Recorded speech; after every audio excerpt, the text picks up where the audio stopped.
Halo teman-teman, perkenalkan nama saya Emmanuel Thomas Yogunaja Putra Bato dengan NIM 2211518. Kali ini saya akan mewawancarai seorang pemimpin ya di sebelah saya ini. Dengan kakak siapa? Perkenalkan, nama saya Engel Bertus. Saya selaku Ketua Himpunan Sistem Informasi periode 2023-2024. Oke, baik kakak EJ. Kak EJ, ini ada beberapa pertanyaan ya yang saya ajukan. Yang pertama, bagaimana kakak menerapkan prinsip etika kepemimpinan dalam memimpin organisasi himpunan ini?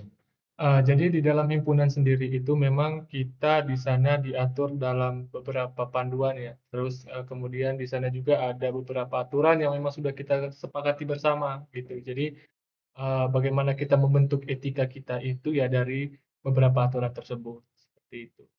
Oh ya. Baik, pertanyaan selanjutnya, bagaimana cara Kakak menangani konflik yang muncul eh, dalam tim pengurus atau dengan pihak luar? Dan apa strategi utama yang Kakak gunakan dalam manajemen konflik tersebut? Jadi, langkah awal biasanya ketika kita terjadi konflik itu memang kita, melakukan pendekatan secara, individu, seperti Individu. itu. Jadi kalau misalnya ada beberapa yang tidak sepaham gitu jalan pikirannya, kita dekati secara pribadi, kemudian kita tanyakan, keluhannya apa, seperti apa, dan kita sama-sama untuk cari solusinya bersama, seperti itu. Diskusi ya, lebih ke Ya, diskusi ya. betul betul. Oke, baik. Pertanyaan selanjutnya, bagaimana proses pengambilan keputusan yang Kakak lakukan ketika menghadapi situasi kritis yang berdampak pada keberlangsungan kegiatan atau program himpunan? Jadi keputusan yang biasa kita ambil di dalam organisasi itu memang pada dasarnya adalah musyawarah ya. Jadi tidak bisa, bukan tidak bisa sih sebenarnya, tetapi kita lebih mengutamakan untuk keputusan itu bagaimana kita bisa ambil dengan kesepakatan bersama gitu. Jadi apabila misalnya memang di situasi yang memang ber apa namanya, di situasi yang memang genting dan Genting. harus harus mengambil keputusan secepatnya, itu memang ya kembali lagi memang keputusan, hak prerogatif itu memang ada di saya dan, saya usahakan tuh, bagaimana mengambil kebijakan itu tidak membebankan satu dan dua pihak, seperti itu. Oke, baik. Untuk selanjutnya lagi pertanyaannya, itu bagaimana Kakak memastikan koordinasi yang efektif antara sesama anggota pengurus untuk mencapai tujuan himpunan? Misalnya ada soal event atau apa gitu.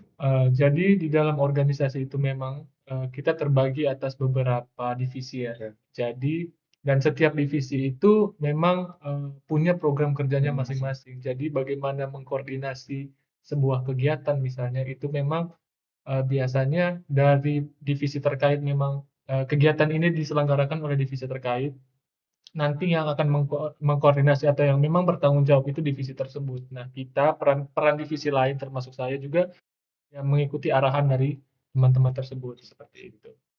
Oke, baik. Untuk selanjutnya, apa bentuk penghargaan yang Kakak berikan kepada misalnya anggota pengurus dan bagaimana penghargaan tersebut membantu meningkatkan motivasi serta produktif produktivitas mereka? Jadi untuk penghargaannya sendiri sebenarnya di dalam organisasi itu kan memang kita dituntut untuk belajar ya. Kita, lebih mengutamakan apa nih yang kita mau bangun di organisasi begitu. Ide seperti apa nih yang kalian mau bangun gitu. Nah, feedback feedback utama sebenarnya mungkin itu tidak dalam bentuk nyata ya, tetapi dari tanggung jawab yang sudah diberikan ke kalian, kemudian kalian bisa lakukan itu. Nah, sebenarnya di situ tuh ada feedback-feedback yang memang secara tidak nyata itu kalian sudah dapat. Selain itu juga memang ada bentuk nyata kayak misalnya sertifikat dan segala Sertifikat. macam tuh kayak gitu-gitu. Oh, ya. Oke, baik, pertanyaan selanjutnya ini.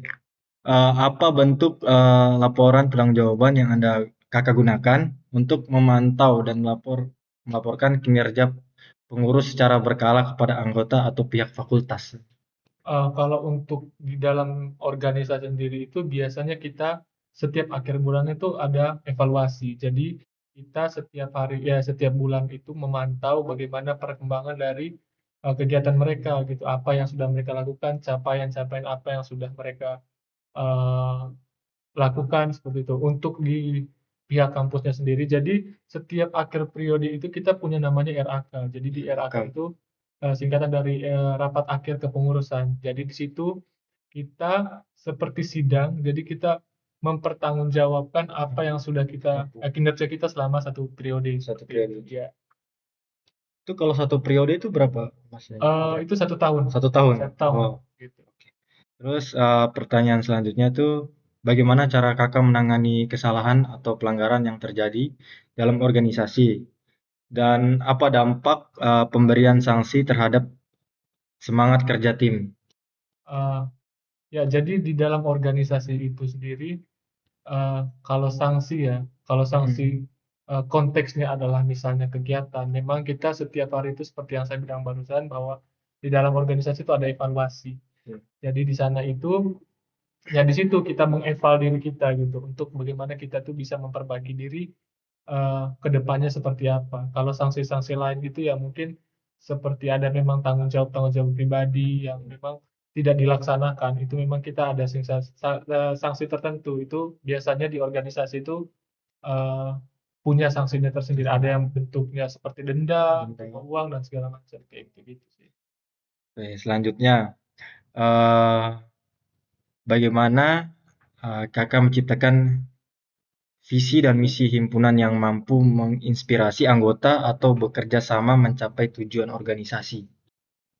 Jadi di awal itu memang sudah saya sampaikan ya sejak awal ketika saya dilantik itu, di sana saya terbuka bahwa eh, saya ingin bahwa organisasi itu tuh kita belajar. Ya, sebenarnya visi misi ini tuh bukan terinspirasi ya dari keluhan sebenarnya, Keluhan. di mana memang kan tidak sedikit banyak mahasiswa itu yang sudah berpandangan kurang mengenakan lah tentang organisasi, entah itu Ya. buang-buang waktu dan segala macam. Nah, di situ tuh dari situ itu memang saya termotivasi untuk gimana kita menciptakan lingkungan kita belajar tapi dengan cara yang menyenangkan gitu. Jadi kita belajar tapi tidak seperti belajar gitu loh. Jadi kita buat kegiatan-kegiatan yang misalnya kita belajar tapi tidak di lingkungan kampus, kita rekreasi keluar kemana gitu.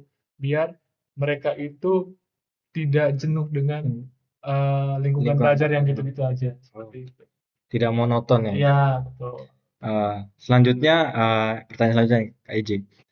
Apa pelajaran terbesar yang kakak dapatkan dari tantangan dalam memimpin himpunan kemahasiswaan ini? Dan bagaimana hal tersebut mempengaruhi gaya kepemimpinan kakak? Jadi pelajaran yang saya dapat sebenarnya itu gimana ya? Sebenarnya itu masalah utama itu bukan tentang dengan siapa kita eh, berelasi atau dengan siapa kita bekerja sama, tapi sebenarnya tantangan utama itu lebih ke diri sendiri. Diri sendiri ya, Gitu. dari Jadi dalam. kita itu sebenarnya terlepas dari memang lingkungan kita yang buruk, tapi kalau misalnya kita punya motivasi tersendiri, kayaknya lingkungan itu tuh kadang tidak akan mempengaruhi kita gitu. Walaupun sebenarnya ada gitu, tapi yang lebih utama tuh diri sendiri gitu. Dari situ itu memang kita ya, dari pelajaran-pelajaran itu tuh kita ngebentuk karakter kita sendiri gitu. Seperti itu. Oke. Untuk pertanyaan terakhirnya, Kak IJ, apa saran kakak untuk mahasiswa yang ingin aktif dalam organisasi, khususnya organisasi mahasiswa ya, Iya. uh, dalam mengembangkan kecerdasan spiritual dan membangun kepemimpinan yang berkelanjutan. Eh, Saran sih pertama mungkin dengan status kita, saya tidak bisa bilang kalau organisasi itu satu-satunya wadah untuk kita bisa belajar gitu. Ya, betul betul. Tetapi kalau melihat situasi sekarang, khususnya mahasiswa ya, mungkin wadah paling dekat untuk teman-teman itu bisa belajar itu paling organisasi gitu, salah satunya gitu. Nah, tetapi kembali lagi, teman-teman esensinya apa? Kalau teman-teman cuma mau FOMO, kayak yang penting bisa jadi pengurus dan segala macam, mending tidak usah. Mending Ya, tidak usah sekalian. Tapi kalau misalnya memang teman-teman termotivasi untuk saya mau buat sesuatu nih di organisasi, saya mau buat sesuatu untuk orang banyak gitu. Hmm. Ya boleh, organisasi itu bisa jadi wadah paling dekat teman-teman untuk mengeksplor diri teman-teman lebih jauh. Seperti itu. Oke, baik. Mungkin cuma itu saya pertanyaan Oke, siap, dari siap. konteks kepemimpinan yang saya ajukan ya. Kurang lebihnya untuk waktu ini saya ucapkan terima kasih ya Kak J. Ya, terima kasih kembali. Salam. Terima kasih kembali.